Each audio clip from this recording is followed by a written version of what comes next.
No, you're not. You don't.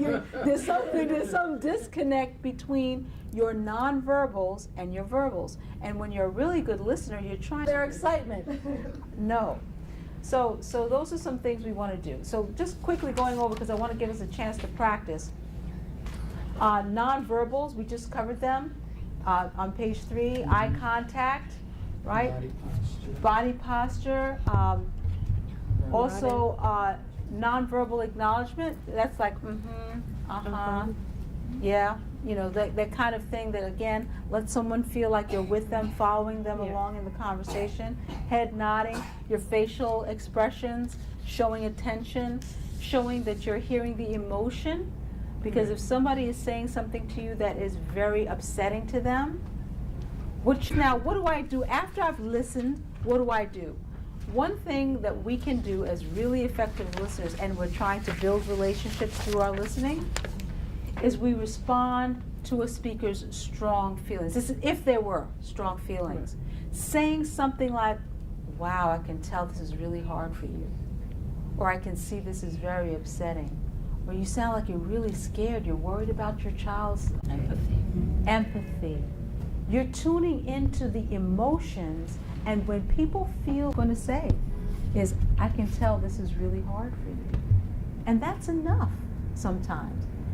Sometimes we feel like we have to go beyond and tell them what to do and where to go. And sometimes that can be more damaging because they really didn't want all that. Yes. Right. They just wanted you to say, I hear you. Right? The second thing is to paraphrase the speaker's message. And I know you all know that skill, so it's a real review, restating that you understand what they're saying by getting clarity. Am I understanding you correctly? And then saying back what you understand. Probing for more information. This is where we really want to. That's all it is. You don't have to have a fantastic question. Just say, tell me a little bit more about that. Or you could say, give me an example of what you're saying, so that the person can give you greater clarity around. Join this group, if I can. Miriam, yes? Okay. What we're going to do is there's going to be one person's a speaker, one person's a listener, and one person is an observer.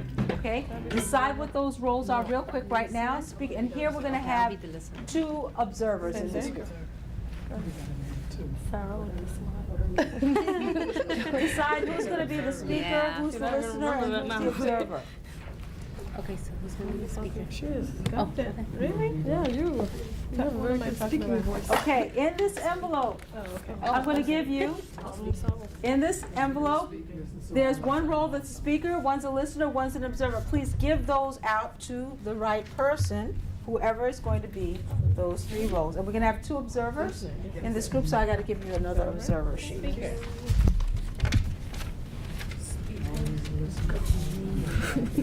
This is another observer one. Who's observing? Okay. Okay, so then you all got to change seats. You can't be observing in the middle. She's got to be closer. She's got to be closer to the speaker. Strange situation happening. Okay, read your instruction sheet. Okay, I'll talk about something. Then. Okay. All right. So. All right. Let me, before you start, let me explain what you're doing. So the speaker, raise your hand. Who's the speaker? Here and here. You've got to have something to say, obviously, right? And so you can talk. There's some ideas there on the sheet, but you don't have to use that. You can talk about just something that's in your life right now that you want to talk about. Okay? Who are my listeners? Listeners, raise your hand. Listeners, raise your hand. What's your job? To listen, right?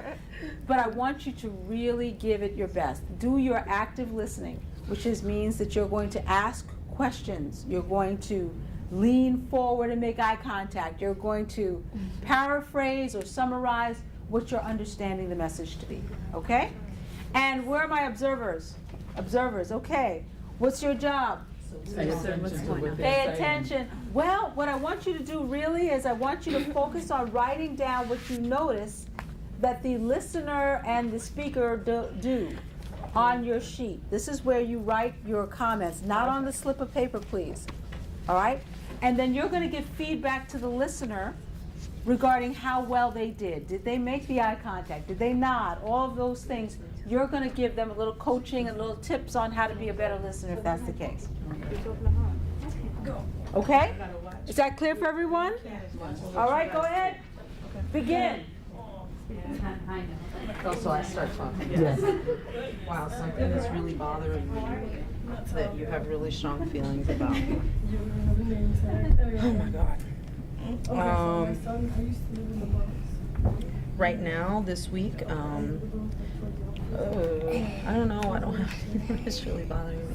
Well, no, actually, something really is bothering me that they approved to put a charter school and a high school in my community, and it was decided without us being told about it, and we have to respond. So it's kind of upsetting.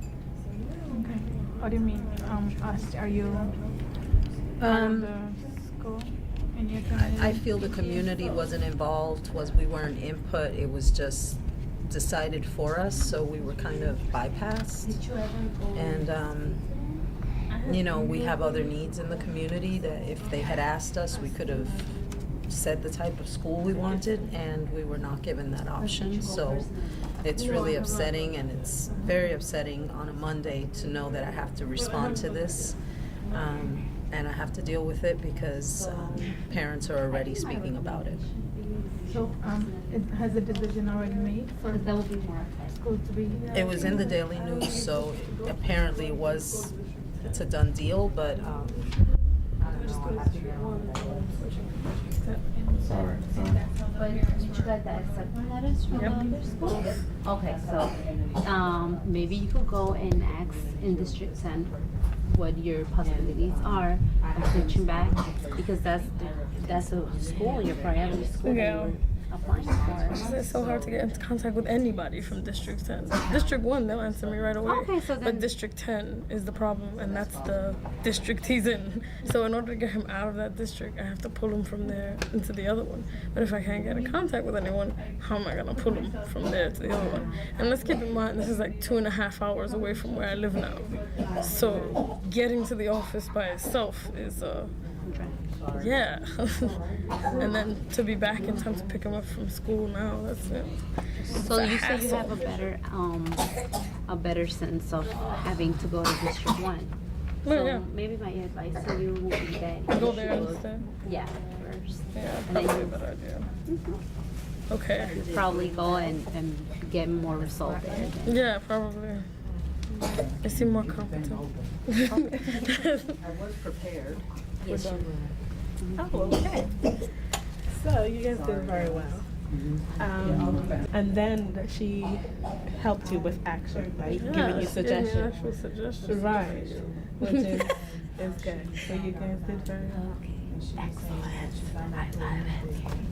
Rotate the sheet. Public schools. No, they've been doing that since they started charter schools. But then the thing is that The they were- age difference. And then I guess the decision had already been, because it's already published. No, I just want to join because I'm gonna give you some feedback too. And I was just saying to her, I mean, to like get the point of view, like probably get involved with the neighborhood library where a lot of parents will go, and then probably get a group or form a little speaker board, whatever, and then go up to say that, show us proof, where was this, who approved, was the parents involved, and because now they're finding out that, because it's already been done, it's in the newspaper, Right. that it is gonna be both schools together in one building now. So where did all this started and who was involved? If we are the community and we are, the parents here, we should have been, Okay, so can I give you some feedback? Yes. Okay, so I didn't watch the whole thing, right? And you were definitely listening. I could tell, you made the eye contact. You asked for a clarifying question. What you were just doing just now was going to providing solutions or suggestions to her, okay? And when we're listening, we should not always be thinking about doing that. From what I saw, what I felt that she needed was to be heard. I might have said something like, wow, it sounds like you're really frustrated that you didn't have input into that. But You know, I'm That's still. because it's showing- finalized already? Yes. Okay.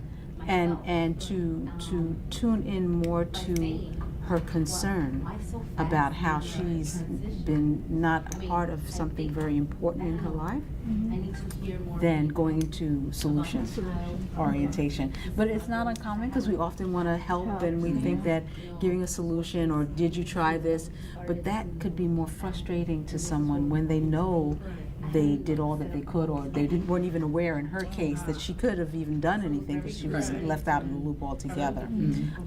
I might have asked more. Sometimes we have to look at Move 'em up. the facial expressions I would love to of the sit down person with you and make a decision as to where you're going to come go up with with some your goals response. that I want to Am I see that going he to has try and met? find solutions for them? Do they look like they want I would love to solutions? work with you Or if do they there's look any like they just want to problem. be heard? So give them an And- option, and I think and that's then where she give was them what you want to see just a little accomplished. feedback. Because you know your child. Okay, folks, we're gonna have to start bringing things to closure now.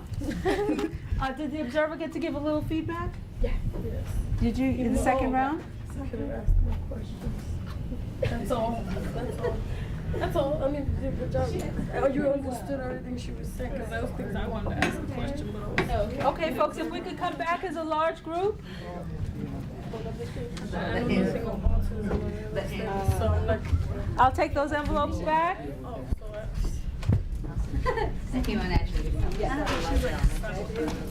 so So let me ask, how was the practice? Good. Yeah? Any insights, takeaways, something that you became aware of by getting to practice a little bit? Anyone? That I could actually be a good listener. I didn't know that. I didn't know I could be a good listener. Great. I always thought that I would just like hear but not listen like, correctly, Aha. appropriately. So you must have did some good paraphrasing.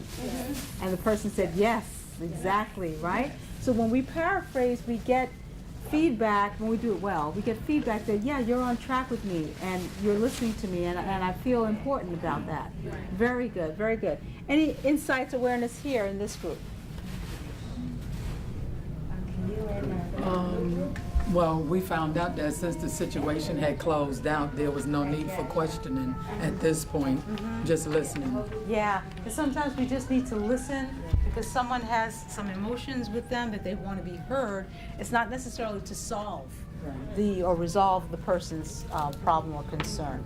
So folks, we are at our end now, but I want to say you've been a wonderful audience. What is something that you're taking away that you don't want to forget from today's session? Remembering names. Remembering names. Excellent. Someone else. What else about building relationships that you want to remember? How to be a good listener. How to be a good listener. Excellent, excellent. Anyone else? Final thoughts, takeaways? Be other person focused. Okay. Excellent, everybody. Thanks for being here with me. Have a great day.